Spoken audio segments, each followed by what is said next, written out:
Sinusubukan pa rin ni Gun hulihin yung hari ng lawa. Oo. Araw-araw nga siya nakabang sa lawa. 1 linggo nang walang humpay.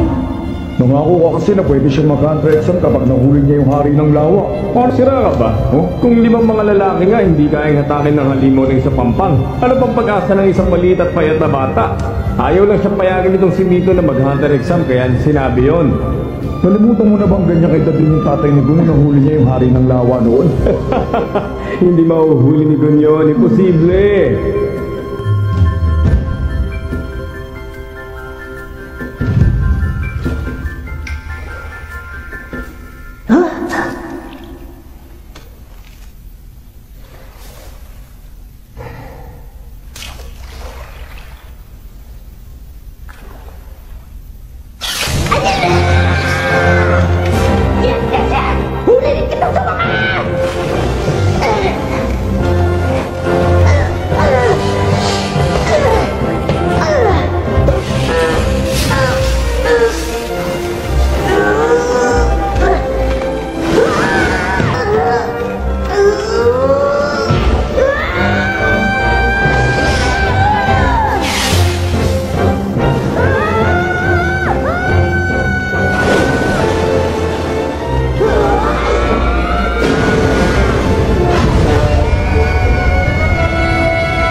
Nahuli na ni Gun! Hindi ako makapaniwalang nahuli niya talaga! Makita mo ba?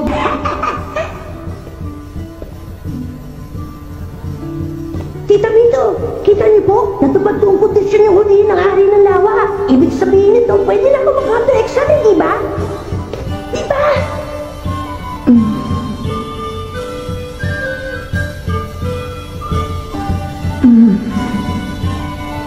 Gagalingan ko po, asahan niyo yun. Magiging hanggan din akong pangako.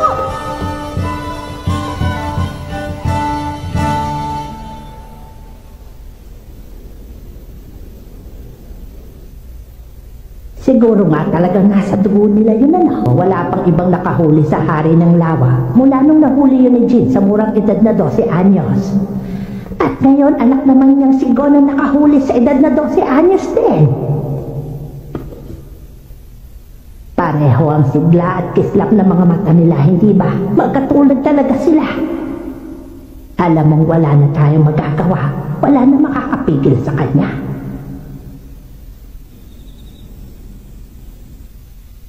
Desidido ka na ba talaga?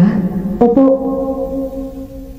Hindi mo kailangan gawin to. Alam mo namang iniwan ka ng tatay mo nung musmus ka pa lamang para maging hunter siya, hindi ba? Alam ko, magpiniling niyang maging hunter, hindi sa alagaan ka. Ang galing po nun, di ba? Ha? Importanteng trabaho kasi ang pagiging hunter, kaya niya po nagawa yun. Kaya gusto ko din. Hindi birong trabaho ang maging hunter, delikado yun. Palaging nasa panganib ang buhay mo. Anumang oras pwede kang mamatay ba yun? Hindi po, Tita Mito. Pero gusto ko po maintindihan. Gusto kong maging hunter para maunawaan ko na lubos kung bakit yun ang piniling gawin ng tatay ko.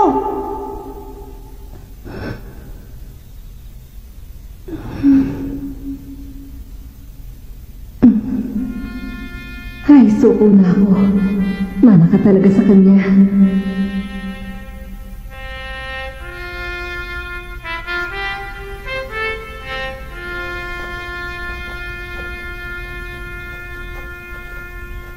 Hindi ko kayo bibiguin, Tita Mito. Makakapat magiging hunter din ako. Basta ang gusto ko, makabalik ka dito ng ligtas. Kaya mo bang ipangako sa akin yun? Opo! Pinapangako ko po. Pangakong dinitiwan sa kaibigang hinliliit, ang hindi tumupad akay ng siling at sabay kiss!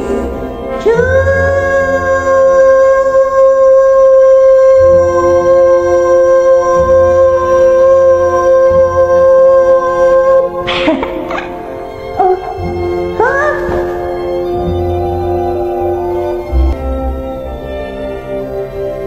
Tita Mito, salamat po.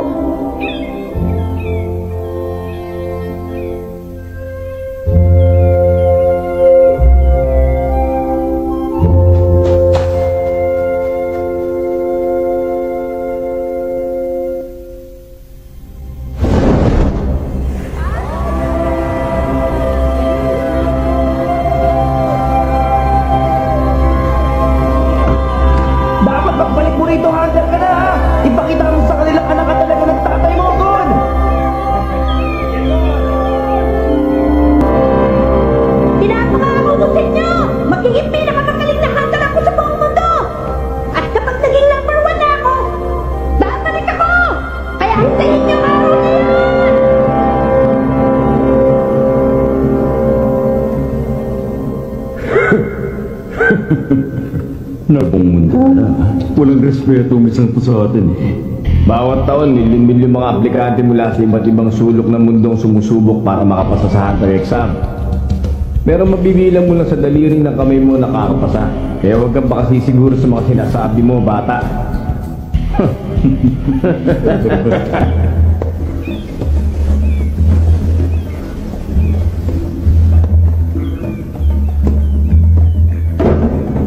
Ano ka ba naman, Katso? Paano ka magiging disenteng mandaragan yan kung palagi ka nalang lalampa-lampa?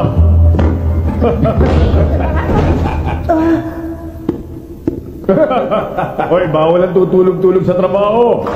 Ano ba tangihin ninyo? Balik na sa trabaho. Oo.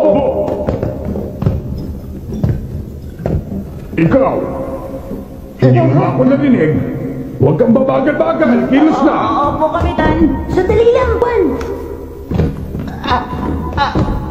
Salamat.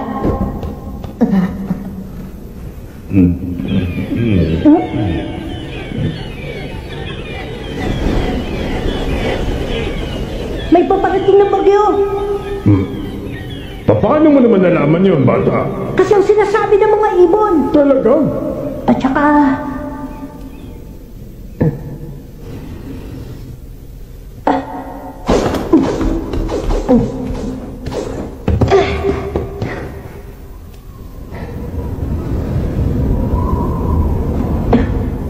Hindi po basta bagyo, napakalakas na bagyo po! Oo. Maniwala po kayo! Parating na, naamoy ko po sa hangin! Ang batang to.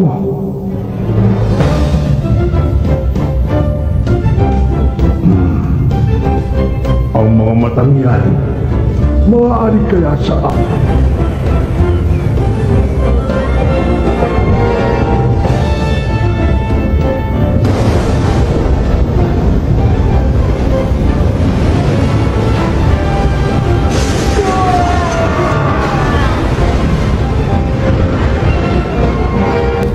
Hindi na ba matataglan na mas kailangan ng hangin? Kailangan ibaba na ang mga layat. Huwag niyong ibababa. Nagsisimula pa lang gumanda ang takbo ng biyahe natin eh.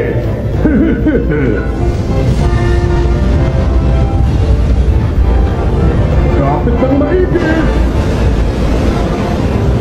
Totoo na.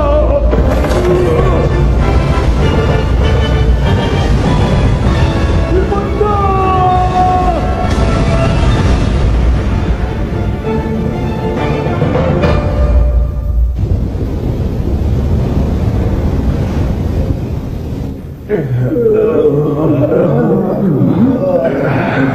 Wala naman palang sinabi sa akin ng bagyong yun eh. Oy! Ikaw muna sa timon. Ay, opo! Pambihira! Ang lambot naman ng tripulanting napunta sa barkong to. Aplikante, wala ni isang makatayo. Kung dito palang natalo na kayo ng isang maliit na bagyo, sumuko na kayo sa Hunter exam. Ay, mabuti pa magsiuwi na lang kayo. Eto, may gamot pa po ako dito. Kapag niluya niyo yan, bubuti ang pakiramdam niyo. Tubig. Ikukuha ko yun ng tubig, sandali lang. Ano naman?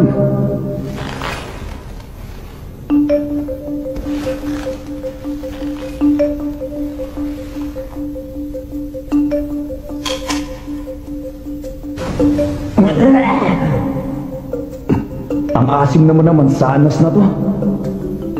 Aba, ilan din palang tigasin na naligaw dito sa barkong to ngayon ha? Pakikiraan po. Heto rin tubig. Maraming salamat. Ayan, sige. Inumin niyo na to.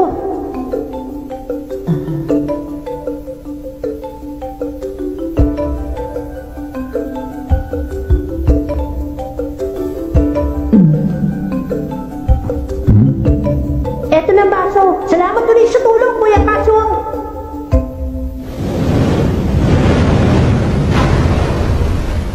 Bago ang lahat, kung maaari magpakilala muna kayong tatlo. Ako po si Gon. Ako lang naman si Leorio. Ngayon sabihin niyo nga sa akin, bakit niyo gusto maging hunter? Teka! Hindi ka naman examiner, kaya sino ka para interviewin kami? Sagutin niyo na lang ang tanong ko, pwede ba? Gusto ko po maging hunter kasi hunter ang tatay ko. liwanag para magpupong malaman kung bakit pinili ng tatay ko na magtrabaho bilang hunter. Uy, Lailan. Kung ganon, anak nga ni Jin ang bata nito. Sa wakas, dumating na rin ang takdang panahon. Hoy bata! Huh? Hindi mo dapat basta sinasagot. Sinasabi ko lang naman kung ba't gusto ko maging hunter. Kasasabi ko lang na hindi siya examiner, hindi ba? Kung ayaw mo mag-isip, makisama ka na lang. Sangayon ako sa sinabi ni Leorio. Hoy! Mas bata ka sa akin, di ba? At hindi tayo close, kaya Mr. Leon lang itawag mo sa akin. Mas mabuti kung mag-iingat tayo. Kesa magbento na lang tayong nagsagot. Aba, dinidid mo ako, ha? Alam kong hindi marangal na bagay ang manlinlang ng kapwa, pero kapag sinabi ko ang buong katotohanan tungkol sa pinakamalalim kong sikreto, malalagay ako sa alanganin at maaring pati rin kayo madamay.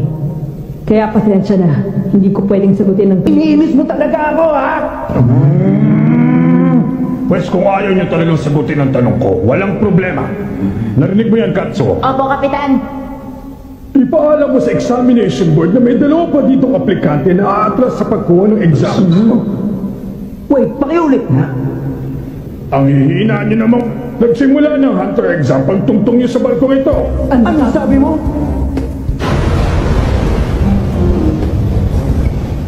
Taon-taon, sindami ng mga bituin sa langit ang mga nangangarap maging hunter. Walang panahon, pamamaraan o pagkukunan ng mga examiner para suriin ang ganong kadaming aplikante. Kaya ako nandito. Ang mga tulad ko ang inatasan na gawin yun para sa kanila. Kung baga trabaho namin ang salain ng latak, ipinarating ko na sa examination board na lahat ng ibang aplikante sa barkong ito maliban sa inyo umatras na. Kung sa pipitsuging bagyo pa lang, tumitiklop na sila. Ngayon pa lang nilang kahit katiting ng pag-asa sa hunter exam. Naintindihan niyo na. Ang chance ninyong makausad sa actual na exam ay nakasarali sa akin at sa desisyon kong ipasa kayo o hindi. Kaya ang payo ko, pag-isipan ninyong mabuti ang isasagot niyo sa akin. Yun naman pala eh. Bakit kasi hindi niya nalang sinabi sa atin nung una pa lang? Ako ang natitirang huling miyembro ng angkan ng Kuruta. Ang buong angkan ko ay nilipon ng isang grupo ng mga kriminal 4 na taon nang nakakaraan. Isa lang ang layunin ko sa pagiging hunter, Phantom Gun. Kung ganon, hinahangad mo palang maging bounty hunter. Siguro naman alam mo na ang Phantom Gang ay may Class A bounty. Kahit ang mga pinakabiyasang hunter hindi sila magalaw, masasayang lang ang buhay mo pag tinarget mo sila. Hindi pagkamatay ang kinatatakot, kundi ang posibilidad na maaaring sa paglipas ng panahon, ang galit sa puso ko ay unti-unting mawala ng alam. Sa madaling salita, gusto mo lang pala ay magigante. Bakit ka nandito? Kailangan mo pa bang maging hunter para lang gawin ang bagay na yon? Sa lahat ng narinig ko lumabas sa bibig mo, Leorio, yan enta. Sabi ng Mr. Leorio eh! Mga lugar na walang ibang may access kundi hunters. Mga sikretong impormasyon. At iba pang kalamangan. Siguro nga sadyang hindi talaga kayang iproseso ng mahina humutak ang mga dahilang yun. Ginoong Leorio! Kayo po, ano po bang dahilan at gusto niyo mag... Ako ba? Single lang naman ang dahilan ko. Gusto ko ng pera. Kahit anong gusto mo, pwede mo patayo pag may tatong ka! Sarili kong palasyo! Magarang kotse, mga ating anak. Sayang lang delikadesa, Leorio.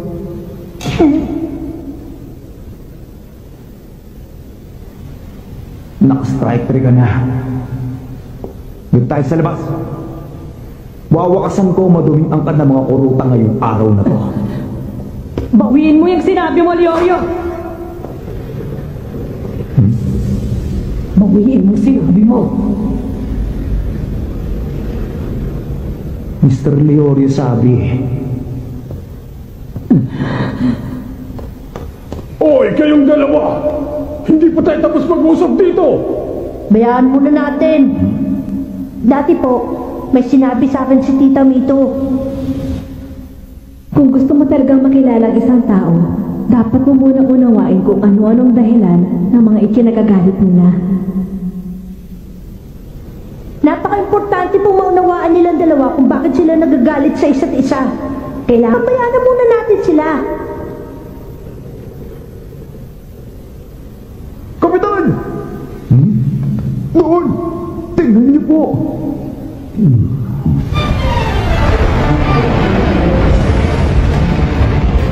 Kapag natangay ng higanting ipong-ipong yan ang barko natin, wala na tayo. Baba niyo ang mga layang!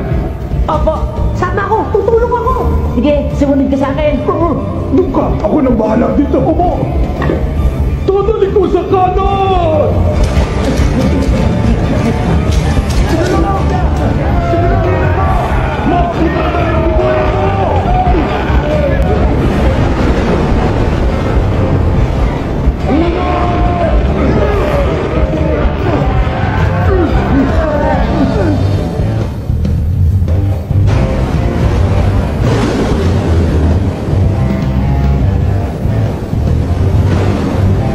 May sinabi mo sa akin kanina! Bawiin mo ngayon din at patatawarin kita, Leorio! Ang tigas din talaga ng ulo mo, no? Ikaw ang unang nambato sa akin. Kung akala mo nga atras ako, pag mali ka! Walang sisihan.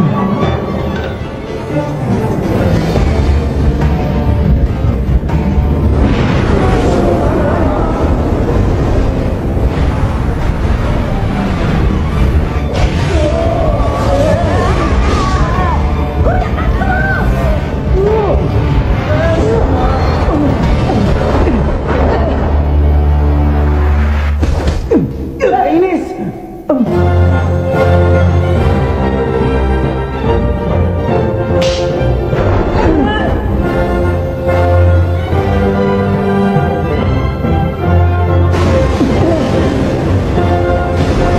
Sabag natin nilakain! Kaya na!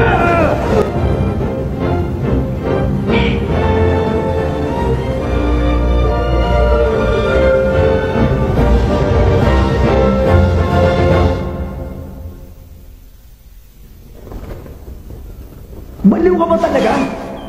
Mabuti na lang at nahuli namin ang mga paa mo. Kung pati nga namin pupulutin ngayon. Ikaw talaga, Gon. Mapanganib yung ginawa mong yun. Pero okay naman ang kinalabasan, di ba? Oo. Nahuli niyo ako. Sabay na sabay pa nga kayo eh. Oo nga, pero kahit na. Gon! Kuya Katsuo! Salamat niligtas mo ako, Gon. Utang ko